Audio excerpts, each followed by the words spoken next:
that you are from Lubbock, Texas. That's right. Now, technically, Texas is part of the United States, Ha! but Damn it's sure also a is. separate planet, too. It also has the right to exceed. Yeah. No, to Secede. Secede. Yeah, It can succeed, succeed exceed, and secede.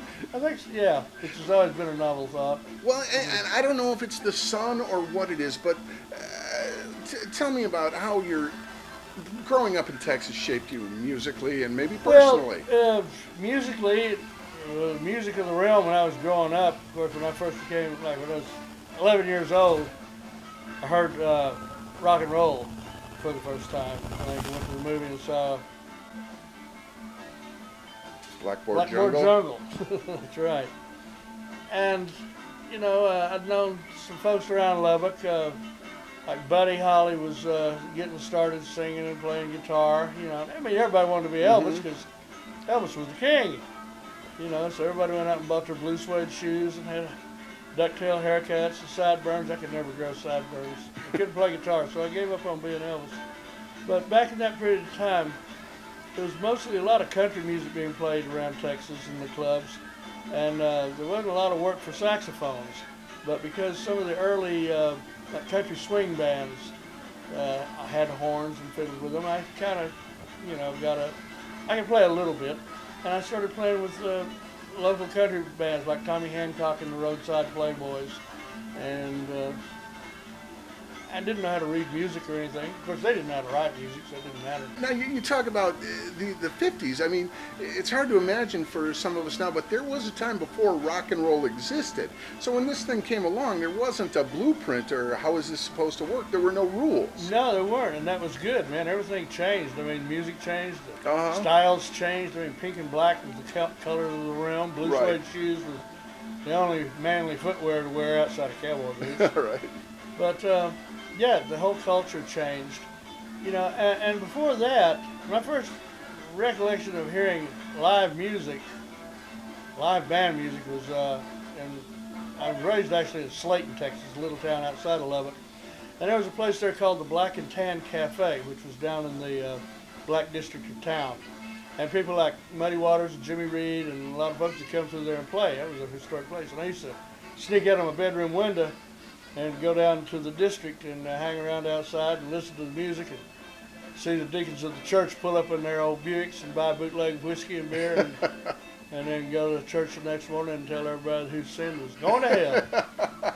But that was the first music I remember hearing was on the radio with my grandparents. But the first live music was down at a place called the Black and Tan Cafe. This is a good time to mention that if you're looking for more information about Mr. Bobby Keys, there's a book called Every Night's a Saturday Night by Mr. Bobby Keys. It recounts many of your legendary tales in rock and roll.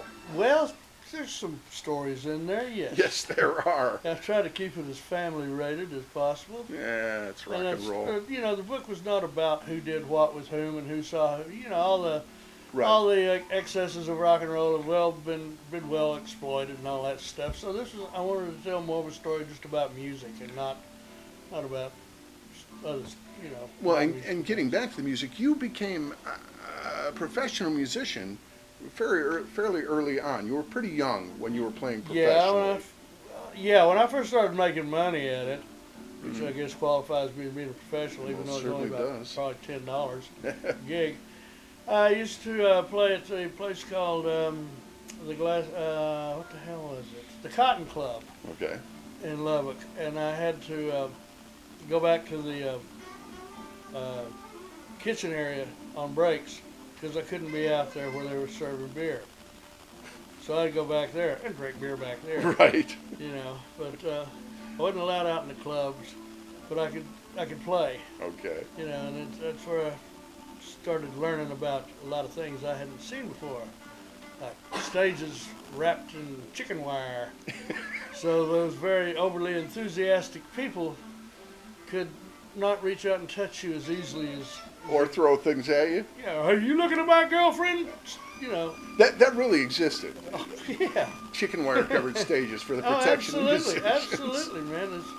Folks, the only way to settle an argument was either to bust a beer bottle over somebody's head or club them upside the head with a bat, and if it got worse than that, they got in the parking lot and shoot at each other. Nice. it was a spirited environment. But you moved up pretty quick. Who were you? Was it Bobby V that you were playing with? No, man, I got a job with a guy named Buddy Knox in the Rhythm Orchids. Buddy Knox had a record out in '57 called Party Doll. Party He had Doll. a couple of records after that, Hula Love, Ling Ting Tong, and some others that kept him in the top 10 for a couple of years. And he was from Texas, and he was a good friend of Holly's drummer, Cricket's drummer, Jerry Allison, Right. who my grandfather signed me over to J.I. He gave my guardianship to J.I. Really? So, yeah, he did. My grandfather said, I don't want nothing to do with you. You got somebody who wants to take over, bring them on. And so I had to have, because I was underage, I had to have permission from either a guardian or a relative. Wow. So J.I. became my guardian legally, and took me up to Amarillo, and I joined the union and went out on the road. Again, those are early days. We know a little bit more about rock and roll, and for the parenting at home, we should probably do a disclaimer. It's not a good idea to sign your kid over to a rock and roll musician. I thought it was a splendid idea. I mean, it's the best idea my grandfather ever had, as far as I was concerned. Well, it worked out for you. And, Yeah, it worked out for him, too. He got some peace and quiet, I guess. There you go. He got tired of me stealing the family car and sneaking out of the house and all that stuff, so I can't blame him a bit. God bless him for doing it. Now, who were you playing with in 1964 when you were on Dick Clark's Caravan of I All was playing Stars? with Bobby V.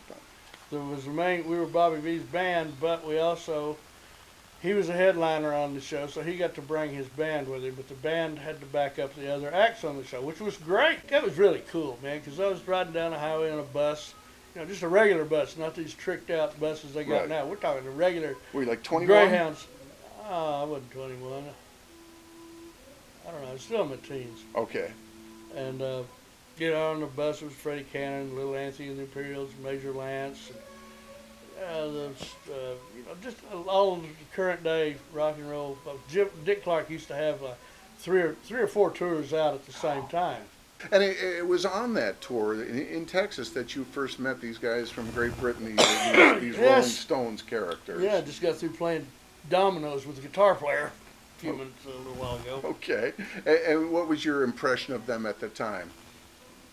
They looked like they hadn't seen the light of day.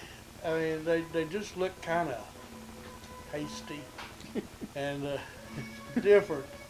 They were quite thin and they just looked different. They talked different, but man, when they played, I was all prepared. I wasn't really 100% behind the English invasion. Right. Because the Beatles had no horns, the Rolling Stones had no horns. Hell, none of the bands had any horns except the Dave Clark Five, and he wasn't very good. Okay. And your first recorded appearance with the Rolling Stones, I think, was on "Live with Me" on the Let It The Bleed track, album? yeah, "Live with Me." In 1969. That's right. I was in the studio with Delaney and Bonnie.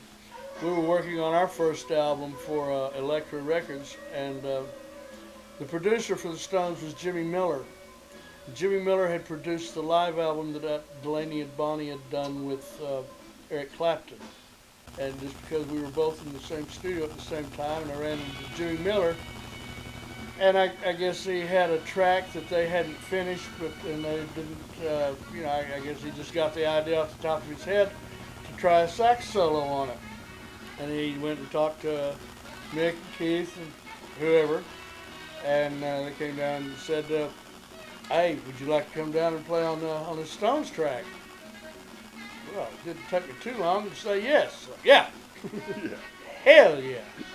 And it seems like a lot of your career was not calculated, planned out, game plan on paper. It was happenstance. What you could say, well, I like to refer to it as being as unrehearsed as a hiccup. Okay. Yeah. All right. Well, and one of the things I'm thinking of, you told us about the what's become the legendary track, "Can't You Hear Me Knocking Off His Sticky Fingers," Yeah. which starts off as just a nasty guitar rock and roll song and then segues into this jazz thing, predominantly featuring your saxophone.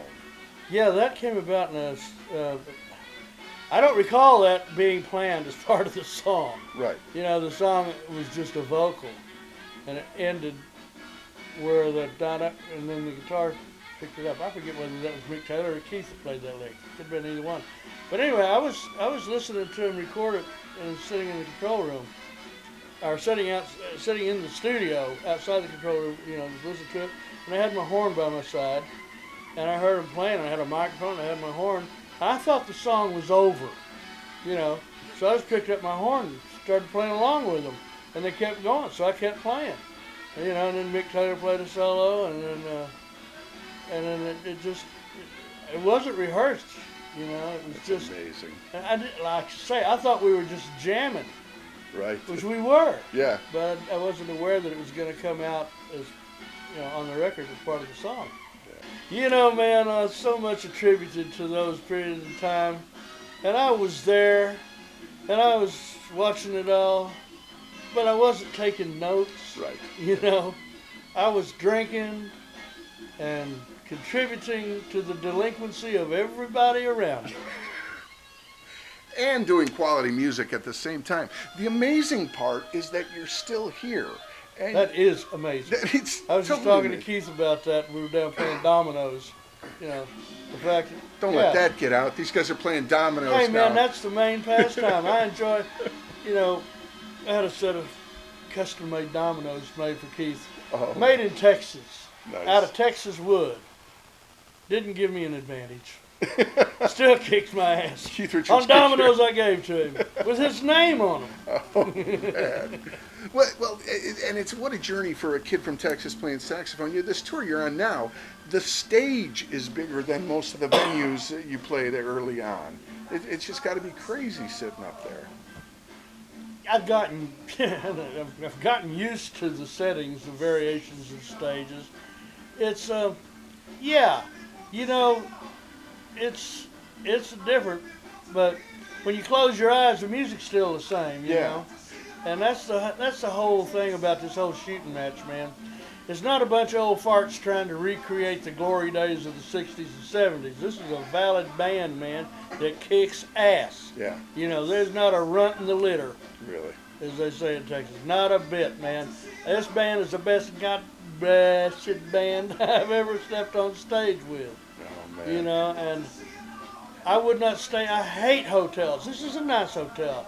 And I hate traveling away from home. I'd like to be at home. But this band, this is the exception to the rule. And what a treat for the fans that when they go to see this show, they're hearing the guy that actually played that sax solo on the record on Brown Sugar. And you guys have been working, Can't You Hear Me Knocking, back into the mix. Yeah, we got the original singer, the original guitar player. The drummer. And the drummer, Yesterday was Charlie's birthday. Charlie's and Lonnie celebrated at the same time. And I was looking at Charlie, we were just thinking, man, how long it has been. But who would have thought? I'm going to be 70 my next birthday. Maybe.